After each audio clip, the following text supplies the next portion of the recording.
La loi du succès, selon Steph Code. Livre audio, 2019. J'ai mis un peu de temps à trouver un titre pour ce livre audio. Il parle de loi d'attraction, ok, mais sous une forme un peu différente de la plupart des ouvrages existants. Il parle des lois de l'univers, expliquant cette loi d'attraction, mais j'avais envie de les expliquer sous un angle de compréhension spécifique. J'avais envie que ce livre soit utile, pas simplement explicatif, mais aussi concret. Qu'il vous serve à avancer sur un chemin d'éveil. Un chemin qui va vous mener au but que vous pouvez avoir dans la vie. J'ai décidé de l'appeler finalement la loi du succès selon Steph Code. Tout simplement parce qu'il va donc traiter de ces lois universelles, toutes en lien avec le succès. C'est un contenu exclusif que je vous offre gratuitement sous ce format audio sur YouTube. Je vous incite juste à l'écouter de bout en bout si vous avez 1 heure devant vous, et ensuite de le mettre de côté pour pouvoir le réécouter de nouveau plus tard et voir en quoi il a pu vous servir comme un outil de progression pour vous mener au succès. D'abord, je ne me suis pas présenté. Je suis Steph Code, auteur, conférencier dans le domaine du développement personnel, spécialiste de la loi d'attraction, du bien-être et de la motivation. Je suis formé et certifié en psychologie positive, en sophrologie et en pratique énergétique. J'ai beaucoup aussi étudié la pensée critique, l'éthique philosophique, ainsi que les neurosciences. Je suis l'inventeur de la capacitologie, dont un livre papier est sorti en 2018. Cependant, je ne suis pas thérapeute. Je suis plutôt un théoricien de l'univers. Mon activité de praticien réside surtout dans le partage pour le plus grand nombre. D'où cette concrétisation par ce livre audio.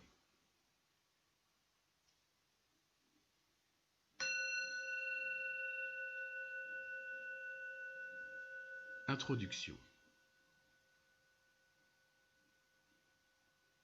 Alors, vous voulez connaître le succès.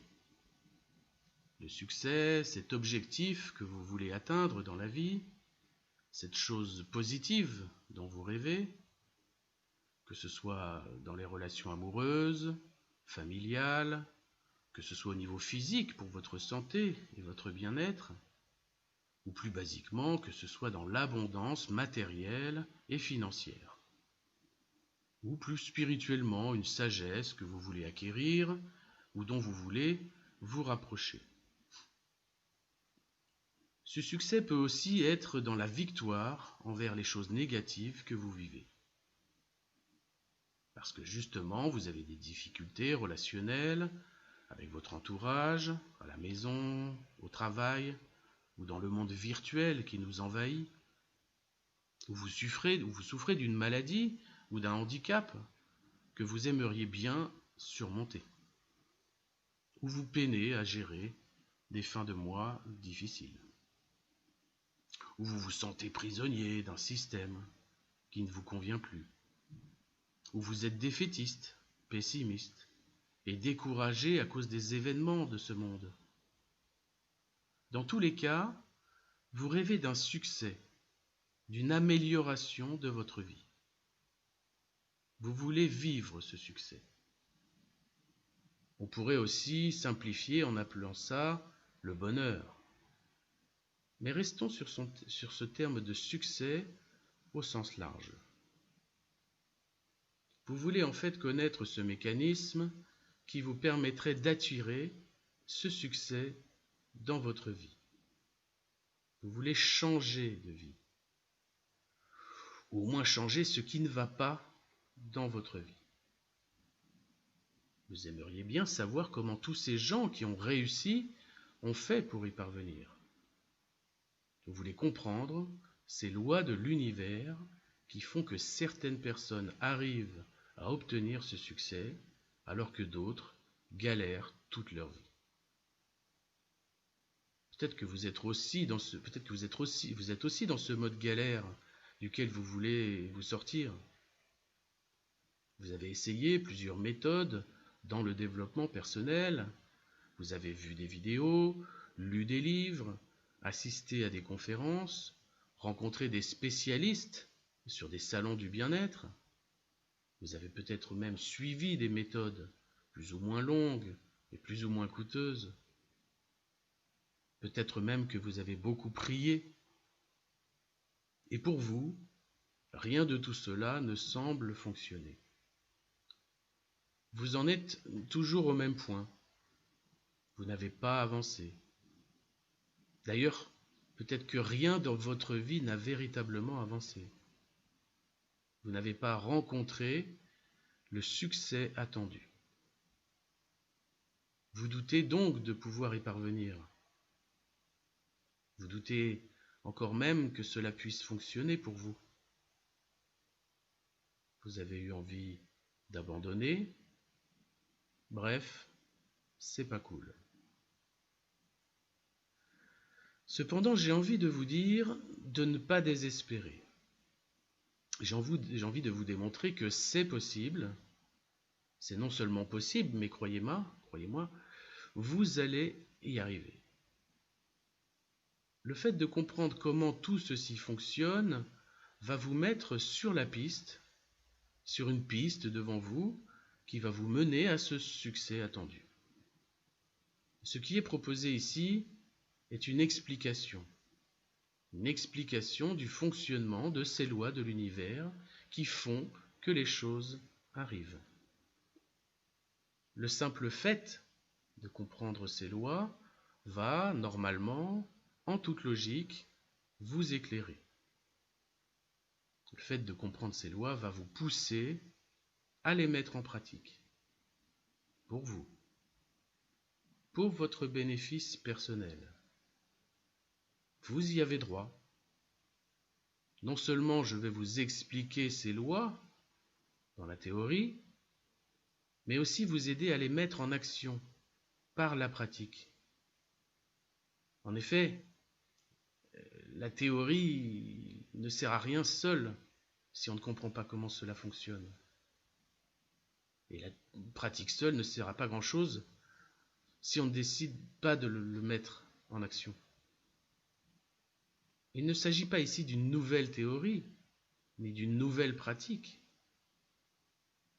Ce qui va vous être expliqué ici correspond à la plus importante et à une des plus anciennes philosophies de l'histoire de l'humanité. Cette philosophie, bien que datant de plusieurs millénaires, a été cachée du grand public, de la population de masse. Elle démontre des faits tellement puissants que cette philosophie hermétique était réservée autrefois à une élite. Elle devait rester un mystère, un secret, révélé uniquement lors d'initiations d'érudits méticuleusement triés ou suffisamment bien nés pour en profiter. De nos jours, dans la nouvelle ère qui s'offre à nous, devant tous les bouleversements qui sont en cours, il ne s'agit plus de garder ce secret. Il s'agit au contraire de le diffuser le plus largement possible. On pourrait dire qu'il faut se méfier qu'il ne tombe pas dans des mains de personnes mal intentionnées, mais les plus grands dirigeants du monde sont déjà au courant et ont utilisé et utilisent encore ces lois de l'univers. Il est donc temps que l'intégralité de l'humanité puisse elle aussi en profiter, pour le plus grand bien de tous, et aussi pour le plus grand bien de soi-même. Car il faut bien comprendre une chose, c'est que tout doit venir de nous-mêmes. Tout vient à nous d'abord. Il ne s'agit pas d'égoïsme. Et encore, même s'il s'agissait d'égoïsme, on a tout à fait le droit de tout faire commencer par nous-mêmes. En fait, tout doit commencer par nous-mêmes. Et seulement ensuite, les changements pourront se répandre autour de nous. Par exemple, il est impossible d'aimer les autres si on ne s'aime pas soi-même. Il est impossible aussi d'aider les autres dans un domaine si on n'a pas soi-même une certaine maîtrise dans ce domaine. Il est aussi impossible de calmer la colère des autres si on n'est pas soi-même, si on est soi-même en mode colère. Ou encore essayer de rassurer quelqu'un qui a peur si on est soi-même effrayé. Ou plus matériellement, conseiller financièrement quelqu'un si on est soi-même peu fortuné. Vous connaissez un tatoueur qui n'est pas tatoué? Vous connaissez un nutritionniste qui fait plus de 100 kilos? Tous les conseils que vous allez entendre devront être mis en pratique pour fonctionner. La théorie seule ne sert à rien. Tout doit donc émaner de nous. Alors c'est parti, commençons.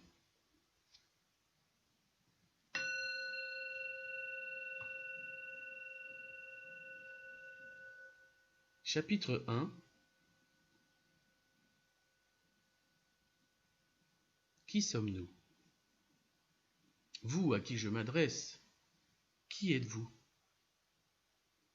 Êtes-vous votre prénom et votre nom? Est-ce que vous êtes Alexandre Trochard ou Catherine Martin?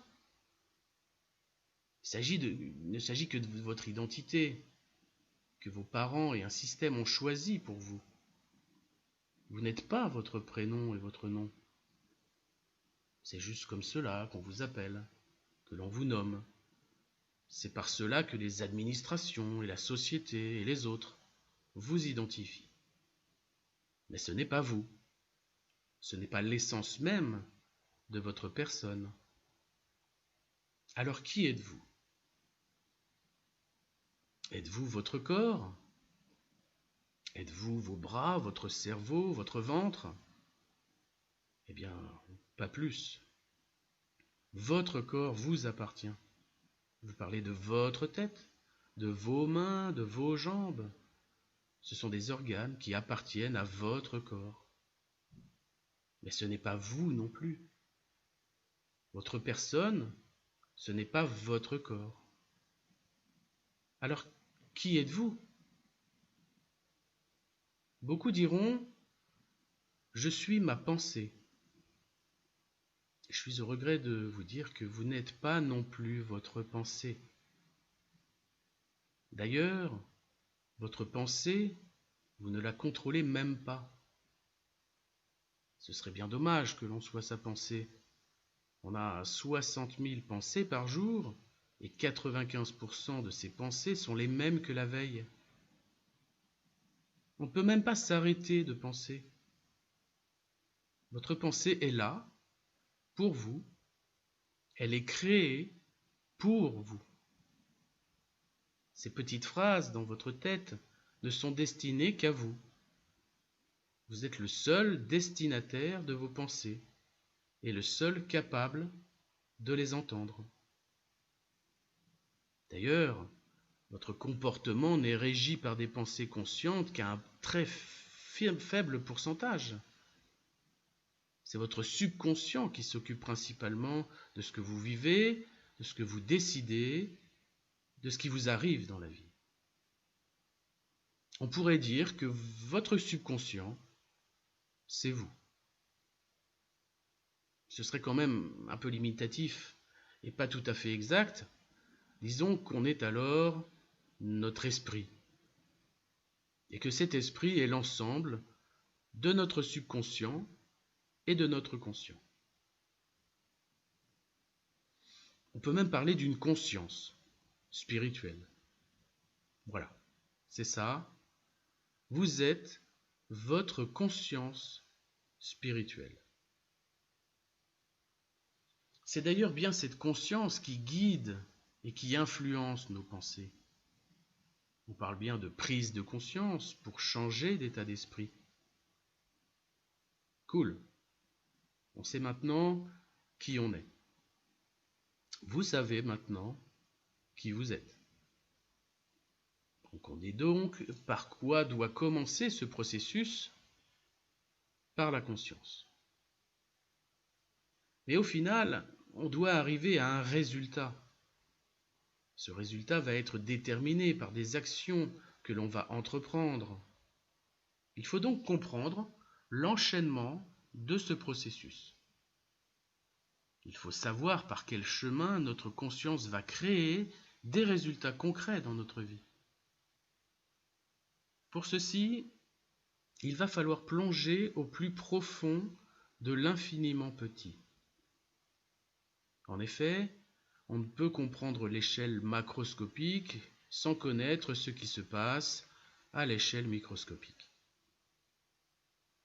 Sans avoir besoin de compétences scientifiques particulières, on va descendre tout simplement à l'intérieur des particules subatomiques. C'est là qu'on pourrait utiliser le terme quantique, mais je vais m'abstenir d'utiliser ce terme quantique, qui est beaucoup trop utilisé à tort et à travers par des personnes absolument pas scientifiques et qui se servent de ce mot comme explication à tout, sans même comprendre comment la physique quantique fonctionne.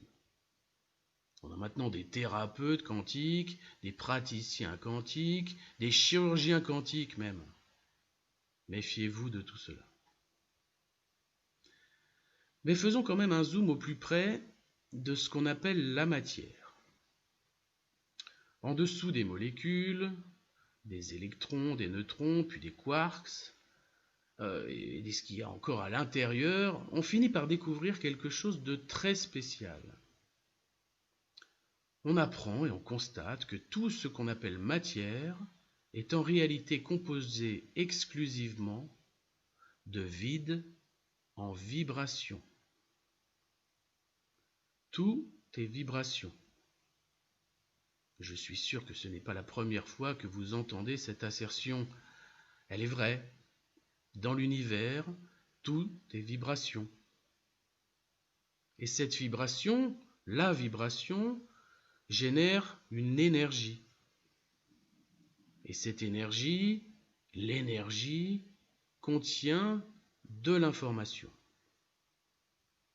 Et cette information est portée ou stockée dans la fréquence de chaque vibration.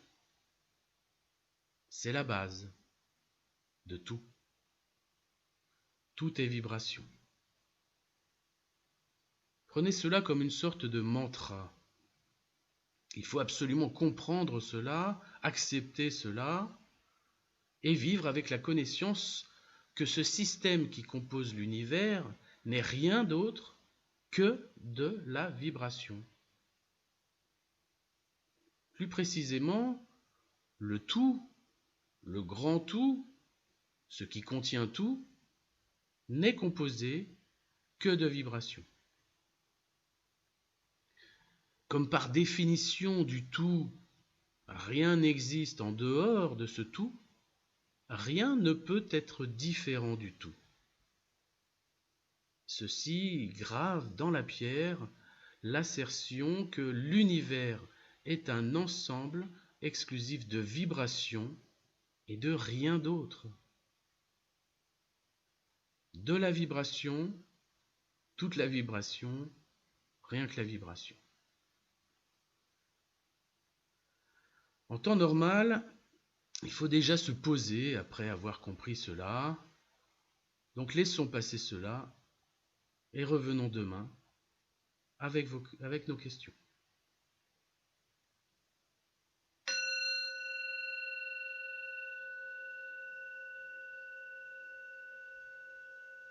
Chapitre 2. Alors, imaginons que nous soyons le lendemain. Vous avez acquis que tout est vibration, donc tout est pareil, ou en tout cas de même nature. Oui, tout est de la même nature vibratoire. Un objet, une plante, une personne, une planète, une galaxie sont de la même substance. Et cette substance est la vibration. Mais qu'est-ce qui diffère d'une vibration à une autre? La fréquence vibratoire, c'est-à-dire la vitesse de vibration dans le temps. Selon les échelles, les vibrations se mesurent avec des unités différentes. Par exemple, le son se mesure en Hertz, c'est-à-dire en nombre d'oscillations par seconde. La plage des ondes sonores audibles est comprise entre la fin de l'infrason à 16 Hz et le début de l'ultrason à 16 000 Hz. En dehors de cette plage, on n'entend pas les sons. Autre exemple, les couleurs de la lumière, qui se mesurent plutôt en longueur d'onde, qui va de la fin de l'infrarouge à 700 nanomètres jusqu'au début de l'ultraviolet à 390 nanomètres. Au-delà de cette plage, on ne voit pas la lumière. Il existe beaucoup de classes de fréquences, c'est-à-dire de gammes de plages de fréquences. Les classes de fréquences vibratoires sont très différentes les unes des autres. Certaines sont donc perçues par nos sens, comme on vient de le voir, le son audible ou la lumière visible. D'autres non, les ondes radio, le Wi-Fi, les rayons gamma, les rayons X. D'autres sont encore plus subtils, comme par exemple les champs énergétiques du corps humain, ce qu'on appelle l'aura. Et ils se mesurent scientifiquement. Ces énergies sont d'ailleurs utilisées par ceux qu'on appelle des magnétiseurs, ou encore dans des soins énergétiques, comme dans le Reiki. Autre classe de vibrations énergétiques, les vibrations de la pensée. Ceci est le premier principe hermétique, celui qui énonce que tout est mental, que l'univers est mental, et que c'est par le mental que tout est créé. Le mental est une vibration, ce qui est normal puisque tout est vibration, et que rien n'existe qui n'est pas vibration. Et comme tout est vibration, les personnes, les lieux, les événements, les circonstances sont aussi des vibrations, ou ont au moins des vibrations. Et ces vibrations ont des fréquences, une multitude de fréquences différentes. Pour les personnes, vous le savez déjà. Vous savez qu'il y a des personnes négatives, des personnes toxiques, des personnes qui vous pompent de l'énergie, soit par leur attitude, soit par leur caractère, soit par leur façon de penser, ou tout simplement par leur être, qui semblent faire tout foirer par leur simple présence.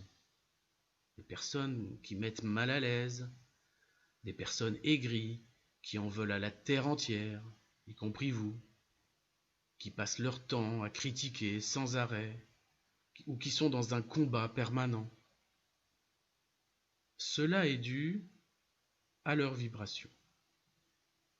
Plus précisément, à la faible fréquence de leur ensemble de vibrations internes.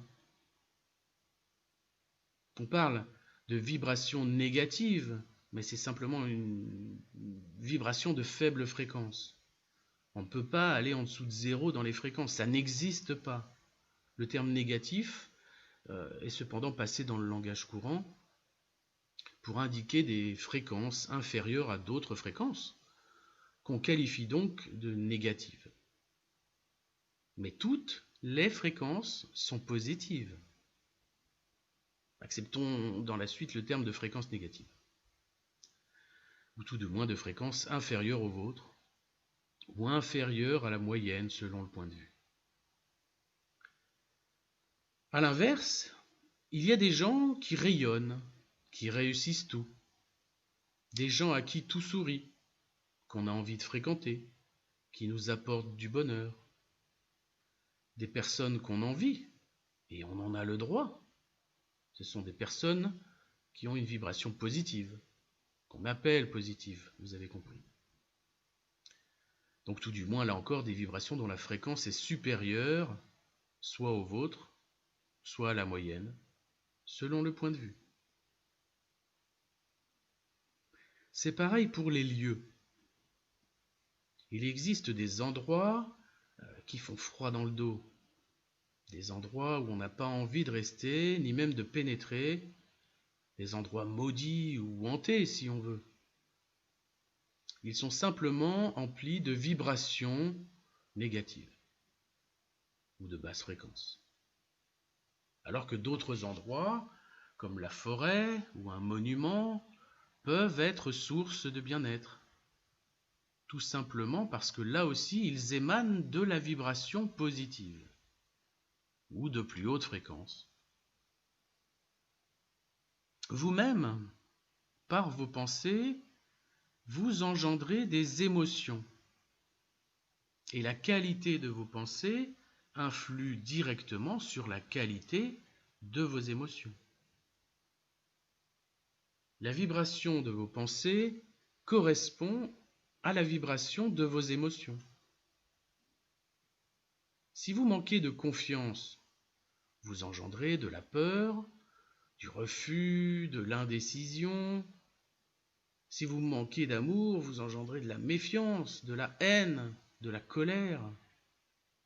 Alors comprenez bien que le fait d'avoir des pensées positives engendre des émotions positives. Et que ces émotions positives vont vous servir à accomplir des actions positives. Il y a une affinité entre les vibrations de la pensée et celle des émotions. Mais cette affinité existe sur tous les plans de vibration. Ce système d'affinités qui font s'attirer les éléments ayant la même fréquence vibratoire s'appelle la loi d'attraction. Ou plus justement, la loi de vibration dont la conséquence est la loi d'attraction. Ou encore la loi de manifestation. Si on reprend la définition de la loi d'attraction, elle stipule qu'on attire dans sa vie ce à quoi on apporte de l'importance, que ce soit positif ou négatif, et qu'on en soit conscient ou non. Outre le fait d'avoir bien compris le principe de vibration, ainsi que le principe de mentalisme, c'est-à-dire que l'univers est mental, dans le sens où l'intelligence est la source de la création, il faut aussi comprendre le principe de correspondance, comme on dit dans la philosophie hermétique. Ce qui est en haut est comme ce qui est en bas, ce qui est en bas est comme ce qui est en haut. Cette vieille phrase alchimique veut expliquer la chose suivante. Quel que soit le plan sur lequel on se trouve, on parle de plan physique, de plan émotionnel, de plan mental ou de plan spirituel. Ce sont les 4 plans qui sont la base de la capacitologie. En fait, un plan est une classe de vibration. Le fonctionnement est identique sur tous les plans. L'affinité qui fait s'attirer les éléments de même fréquence fonctionne, quelle que soit la classe de vibration. C'est ainsi que les corps célestes, comme les planètes ou les étoiles, s'attirent entre eux. C'est ainsi que les gens de même culture ont fait des civilisations, et que les guerres se sont faites entre groupes d'individus différents. C'est ainsi que les gens qui partagent les mêmes valeurs vont plus être à même de s'unir, et que les gens qui ont un même but peuvent plus facilement s'entraider. Cela va même plus loin. Il est possible de s'affranchir globalement des classes de vibration. Il est possible de traverser des plans supérieurs, et inférieurs aussi, mais ce n'est pas le but, C'est ce que font les médiums, par exemple, en communiquant avec des plans de conscience, avec des fréquences de mondes parallèles, invisibles à nos sens habituels. Le principe de correspondance nous explique tranquillement que tout suit exactement la même règle d'affinité. Quel que soit le plan de conscience ou la classe de vibration, l'affinité fait s'attirer les choses similaires. Si on voulait simplifier au maximum, on pourrait dire que le négatif attire le négatif et que le positif attire le positif. Ou plutôt que le haut attire le haut et que le bas attire le bas. Ou que le bien attire le bien et le mal attire le mal. Mais qu'est-ce qui est bien et mal? Qu'est-ce qui est haut et bas? Qu'est-ce qui est positif et négatif? Tout est pareil, non? C'est vrai qu'il n'y a pas de bien et de mal dans l'absolu. L'univers ne juge pas. Le bien et le mal, c'est une différence de degré dans la même classe de vibration. Il n'y a de positif et de négatif défini qu'à partir du moment où quelqu'un a décidé de le mesurer en plaçant arbitrairement un zéro sur l'échelle des degrés. Prenons l'exemple de la température. Qu'est-ce qui est chaud et qu'est-ce qui est froid? Il n'y a pas de chaud absolu et de froid absolu. Tout dépend de l'échelle du thermomètre. La preuve, c'est que le 0 Celsius est différent du 0 Fahrenheit. Il est où le tiède? Est-ce qu'on peut dire que quelque chose est trop tiède? Il n'y a pas de frontière absolue et définitive entre les bornes d'une même échelle. Tout est simplement relatif. Chaud désigne quelque chose qui a une température supérieure, plus haute sur l'échelle des degrés, que quelque chose qui est plus froid. C'est ce qu'on appelle le principe de polarité. Et cela s'explique sur de très nombreux exemples. L'intelligence, par exemple.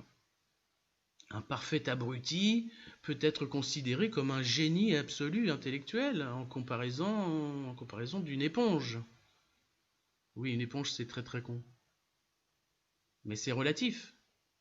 Une éponge peut être considérée comme plus évoluée et plus intelligente qu'un simple caillou. Il y a une hiérarchie montante entre les plans. Le plan minéral progresse vers le plan végétal, ce qui constitue le plan physique. Puis vient le plan animal, plus animé, plus vivant, ce qui constitue le plan émotionnel.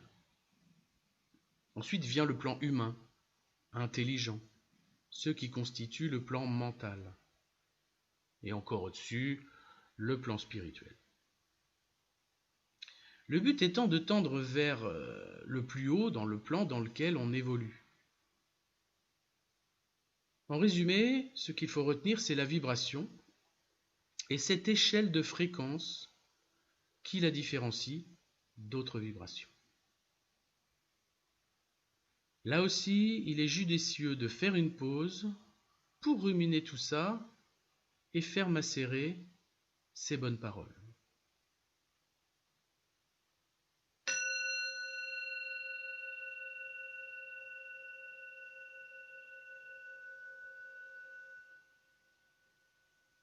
Chapitre 3. Nous voici de retour. On a vu précédemment les quatre principes hermétiques fondamentaux. Le principe de mentalisme, qui explique que l'univers est mental et que c'est par la pensée que l'on peut tout créer. Le principe de correspondance, qui explique que tout fonctionne de la même manière, quel que soit le plan sur lequel on se place. Le principe de vibration, pour moi le plus important, qui explique que tout dans l'univers est en mouvement vibratoire et que l'affinité fonctionne par similarité de ces fréquences vibratoires. et le principe de polarité qui explique que tout est relatif sur la même échelle de degrés. Ce qui permet de dédramatiser beaucoup de choses. Un autre principe important dans cette philosophie hermétique est le principe de rythme. Celui-ci est un des principes les plus délicats à faire accepter. Ce n'est pas parce qu'il est plus complexe à comprendre, mais il fait référence à des cycles, dont celui de la vie et donc de la mort. Et l'être humain n'aime pas l'idée de la mort. Le rythme, c'est celui du pendule, par exemple, qui oscille de droite à gauche. C'est celui du jour et de la nuit, jour, nuit, comme dans le film.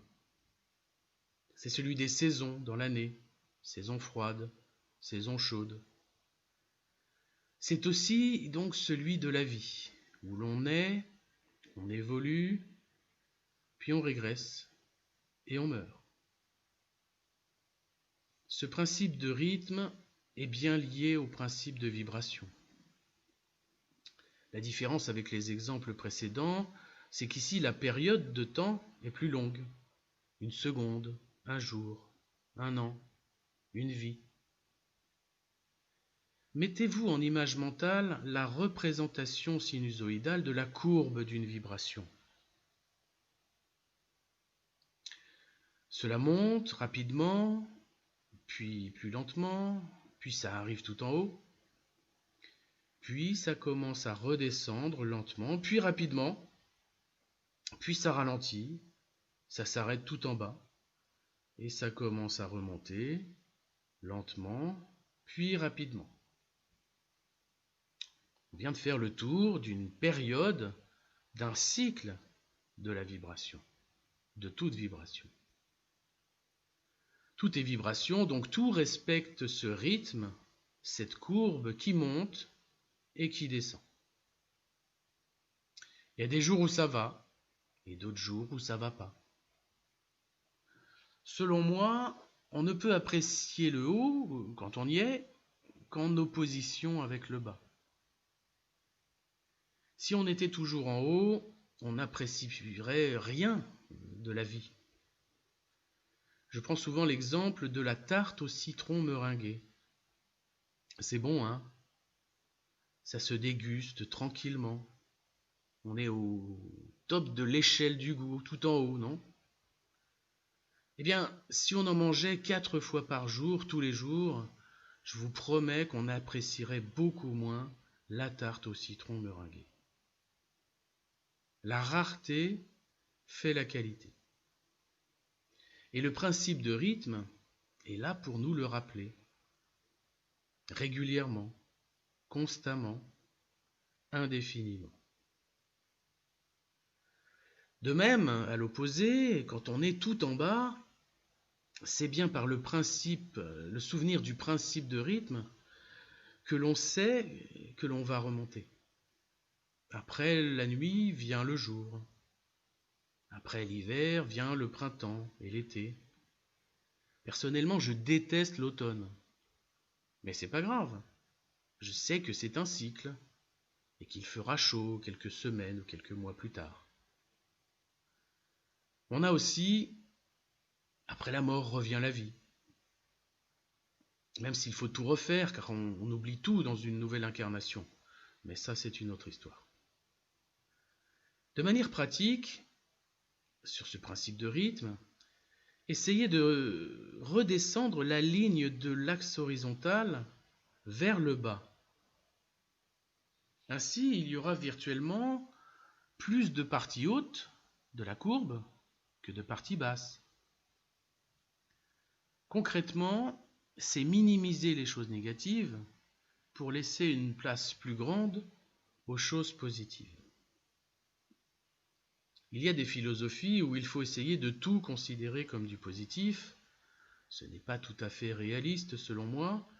Alors il faut jongler, déplacer le zéro de l'échelle sans subir ni se laisser déborder. Il faut donc agir dans le sens dont on comprend les impacts. les actions ont des impacts. C'est un des principes fondamentaux aussi de la philosophie hermétique. Principe repris aussi dans plusieurs religions, on appelle ça la causalité, la loi de cause et d'effet. Toute cause a son effet, et toute cause aura toujours le même effet, et tout effet a sa cause. Ceci signifie que toute action aura des répercussions, et que tout ce qui arrive est dû à quelque chose. C'est vrai pour tout ce que vous vivez dans votre vie, et principalement tout ce que vous vivez. Vous êtes responsable à 100%. Cela ne sert à rien de rejeter la faute à des causes extérieures. Vous êtes la cause unique de votre vie. Vous n'avez aucune excuse. Vous ne devez plus jamais utiliser d'excuses. C'est vous qui faites votre présent et qui plantez des graines pour votre futur. Rien d'autre, ni personne d'autre, c'est urgent de comprendre ça. Si on croit que ce qui nous arrive est dû à des causes extérieures à nous-mêmes, on se supprime tout contrôle possible sur notre avenir. Ceux qui ne comprennent pas ça ou qui n'admettent pas ça ne pourront jamais avancer sur le bon chemin, et même pas avancer du tout. À partir de maintenant, bannissez le terme d'excuse de vos pensées, de votre vocabulaire et de votre comportement. Ça, c'est pour la forme passée. Nos causes du passé ont créé les conséquences de notre présent. Pour la forme future, selon le même principe, ce sont nos causes du présent qui engendrent les conséquences du futur. Nous sommes en train, ici et maintenant, de planter les graines de nos futurs. Nous créons les causes, nos causes à nous, pas les causes des autres. C'est nous qui créons notre futur, comme nous avons créé notre présent. Il n'y a rien de plus logique, pour moi, informaticien de base, que la loi de cause et d'effet. C'est tout à fait normal. Prenons en image mentale la surface d'un plan d'eau. Chaque vague, chaque oscillation de la surface est due à une vibration qui s'est appliquée physiquement sur les molécules d'eau de la surface. Et c'est ce qu'on appelle aussi l'effet papillon, ou l'effet du chaos. Cela nous montre que ces oscillations se répandent dans toutes les directions. Créer une vibration par un caillou lancé dans l'eau ou par une pensée générée par notre mental se répandra dans sa classe de vibration dans l'univers. Dans certaines philosophies, on parle ainsi de karma. Cela correspond au fait de vivre en cette incarnation en fonction de nos vies antérieures. Appliquons plutôt cela dans cette vie actuelle, car les résultats sont plus immédiats dans le temps. Et c'est tout à fait simple de comprendre via quelques exemples tout ceci. On se met à manger n'importe quoi. Trop sucré, trop salé, trop gras, en trop grosse quantité. On va s'attirer les pires problèmes de santé, glycémie, cholestérol, obésité, problèmes cardiovasculaires. On mange sainement, équilibré, cru, naturel, bio, et on fait un peu de sport. Notre corps va vivre tout à fait convenablement, avec une santé tout à fait correcte. On est méchant avec les autres. on magouille, on entourloupe, on saloparde, on dénigre ou on entube les gens, on va s'attirer les pires ennuis relationnels au bout d'un moment, voire juridiques, quand ça va se savoir. Si on passe sa vie passivement devant les chaînes de télévision nationales, devant la publicité, on va mentalement créer et recréer des conséquences qui naviguent dans un plan purement physique, tel que la société veut. Vous ne progresserez jamais positivement en gardant ce comportement. Au contraire, donc, si on est cool, sympa, voire même altruiste, on va attirer à nous exactement les choses de la même nature que ce que l'on vit. C'est ça la causalité de la loi d'attraction. Tout ça, c'est la théorie. Ça doit être compris, ça doit être acquis. Ensuite, ce qui vous intéresse, je suppose, c'est comment y parvenir. Le chapitre suivant va donc passer dans la partie pratique.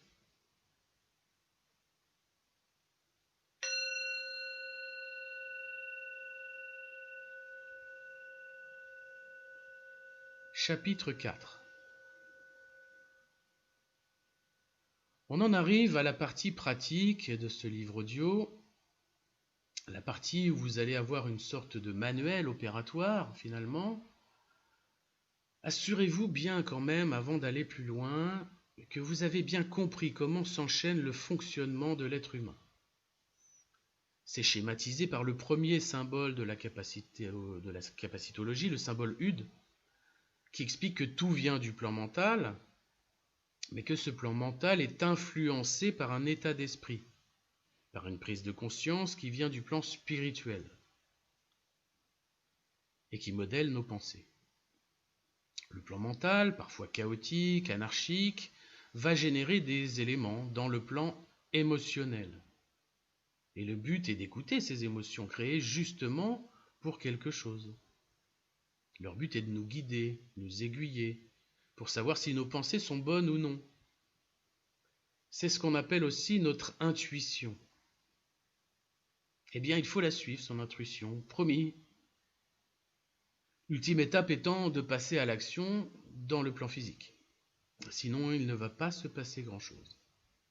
Alors, par quoi commencer ?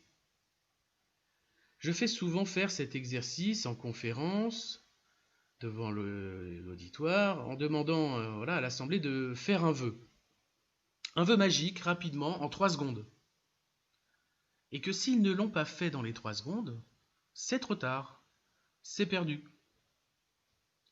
La plupart des gens font une tête complètement surprise, ils semblent désemparés car ils n'ont pas eu assez de temps pour faire leur vœu. C'est vrai qu'on n'est pas forcément prêt à savoir ce qu'on veut. Eh bien, c'est la première étape. C'est de lister ce qui définit votre bonheur, votre succès en fait.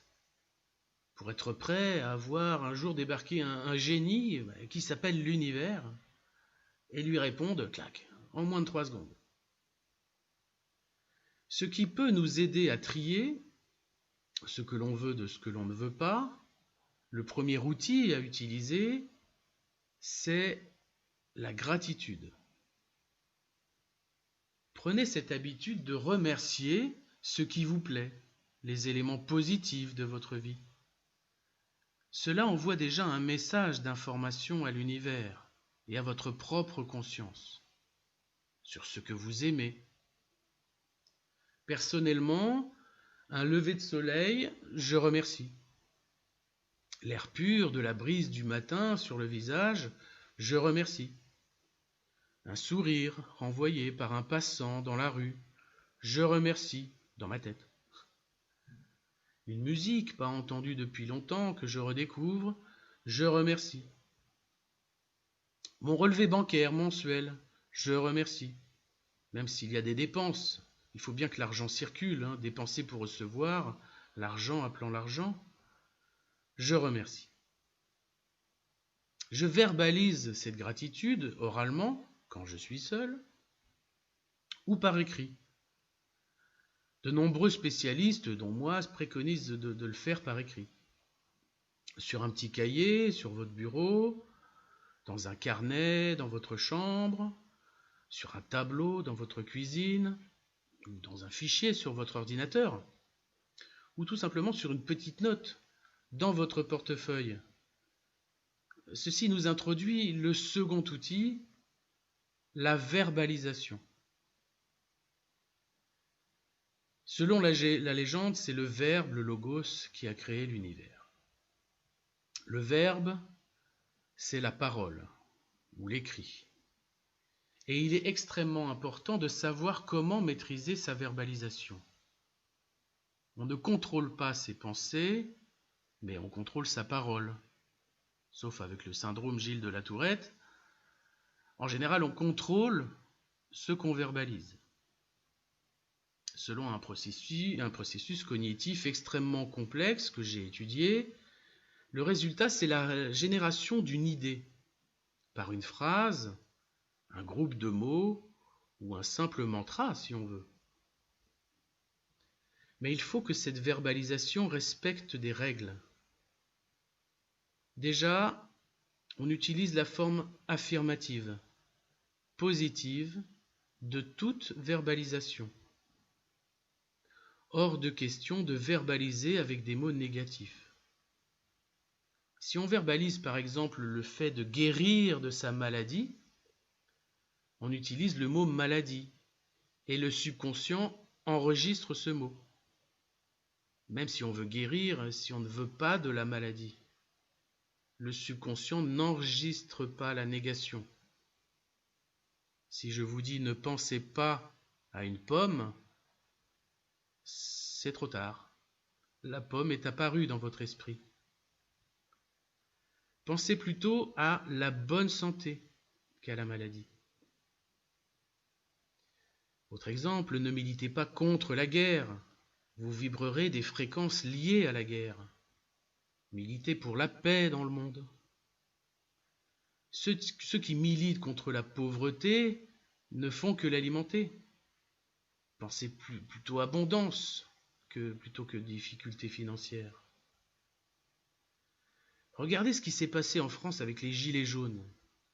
Vous en connaissez un qui est content du résultat de ce qu'il a attiré? Donc déjà, pas de négatif. Surtout que le négatif est plus persistant dans notre subconscient que le positif. C'est lié au fonctionnement de notre cerveau reptilien, qui mémorise de manière plus persistante ce qui est négatif, pour des raisons de survie évidentes à une époque archaïque où c'était vital.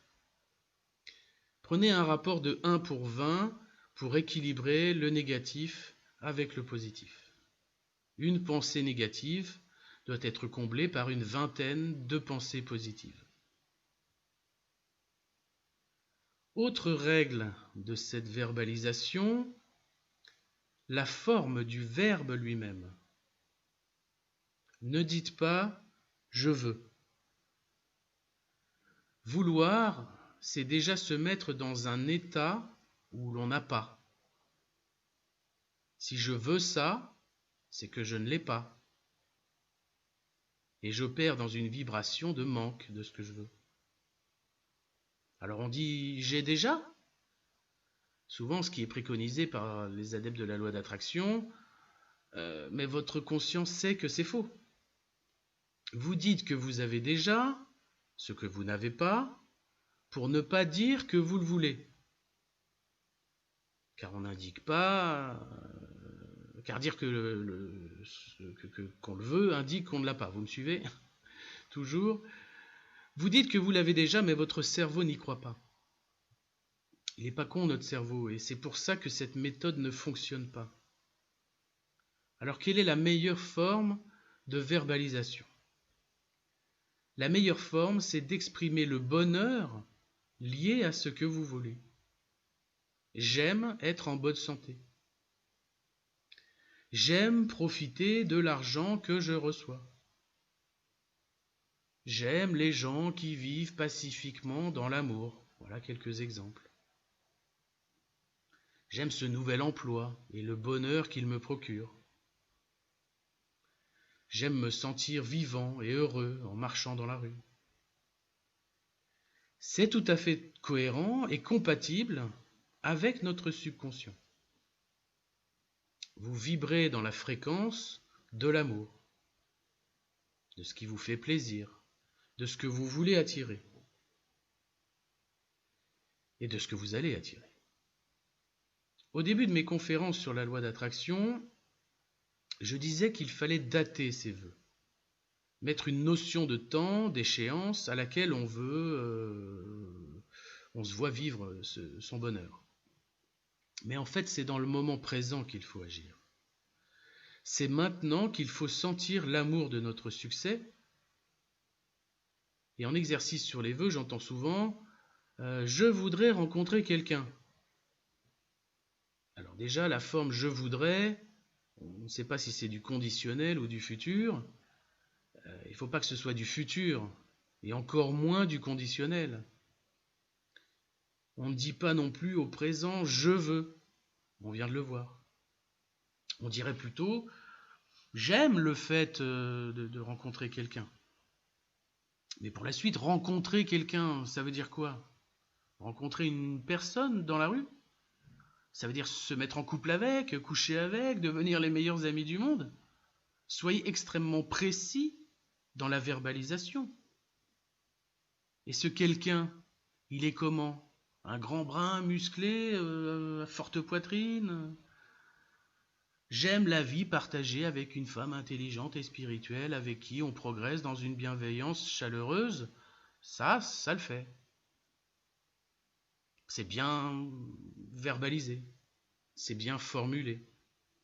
Il n'y a rien de négatif, il n'y a rien de faux que votre subconscient refuserait de croire. Le conscient, pardon. Il n'y a rien de futur, c'est ici et maintenant que vous vivez la chose. Ensuite, vous l'écrivez, sans faire de faute d'orthographe, sur le support que vous voulez. Et vous le répétez, vous le relisez régulièrement. Vous pouvez même le représenter secrètement sous la forme d'un mantra schématique ou la forme d'un alphabet énergétique différent, hébraïque si vous connaissez, ou encore avec des runes qui ont un pouvoir opératoire intéressant. C'est en pratiquant régulièrement ce changement de verbalisation qu'on se met sur la voie du succès. Le troisième outil que je veux vous livrer pour aider à la concrétisation de ce succès, c'est la visualisation. Nous avons des sens subtils, en plus de nos 5 sens traditionnels. La vue subtile, par exemple.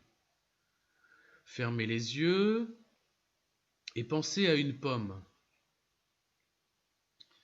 Vous la voyez, ronde, de la couleur que vous avez choisie, rouge, jaune ou verte, appétissante. Pourtant, elle n'existe que dans votre esprit, mais vous la voyez quand même. La visualisation est souvent préconisée dans beaucoup de pratiques de développement personnel.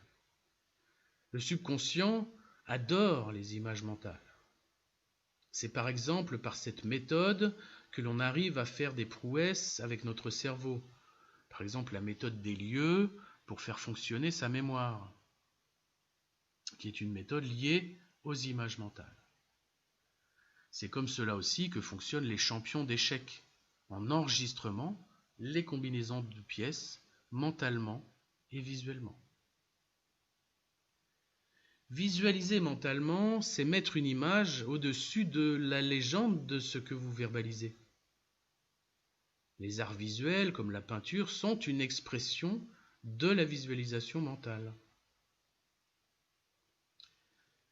C'est par la prise de conscience de l'intérêt de ces pratiques que l'on se forge un nouvel état d'esprit pour arriver au succès. Donc si on résume pour la pratique, gratitude, verbalisation, visualisation.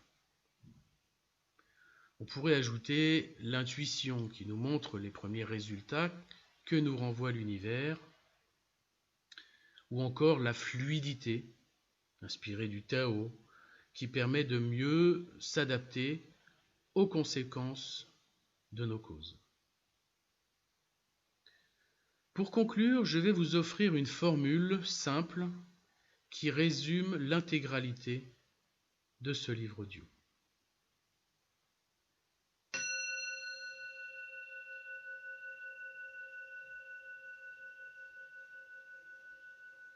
Conclusion.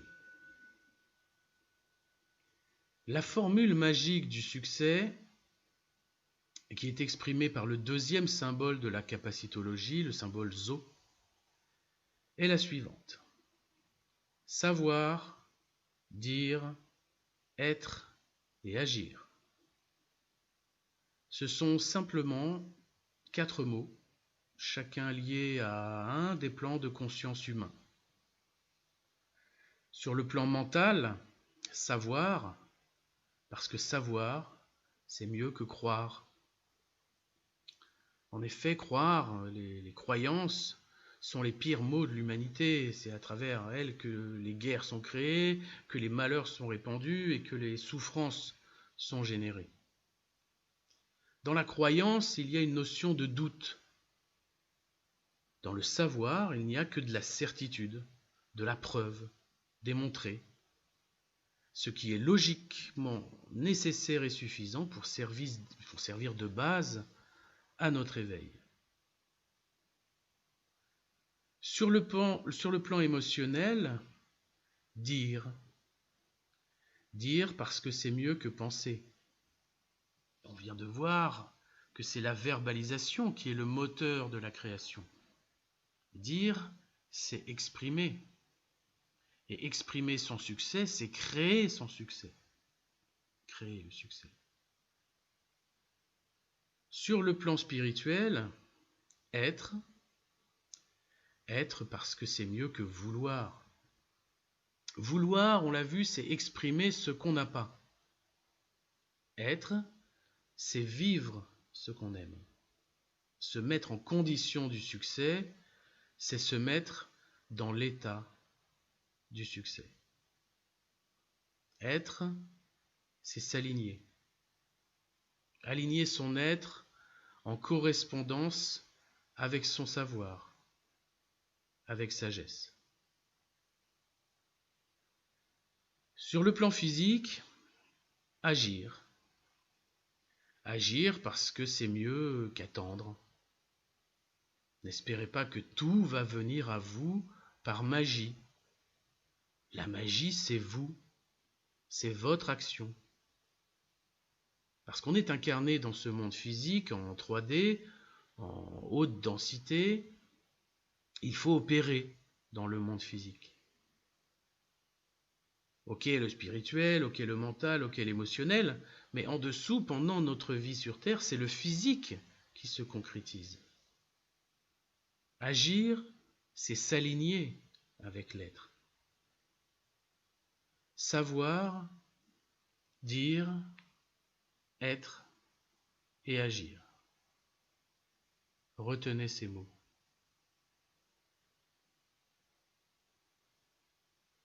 Voilà qui conclut ce livre audio exclusif appelé La loi du succès selon Steph Code. Il a été récité d'une seule traite, du début à la fin, à partir des 660 slides du manuscrit. J'espère qu'il vous servira dans votre éveil personnel. Je vous engage, après audition, de faire part de vos remarques dans les commentaires de la publication. Abonnez-vous à la chaîne, cela ajoutera à ma motivation pour créer de nouveaux livres audio exclusifs.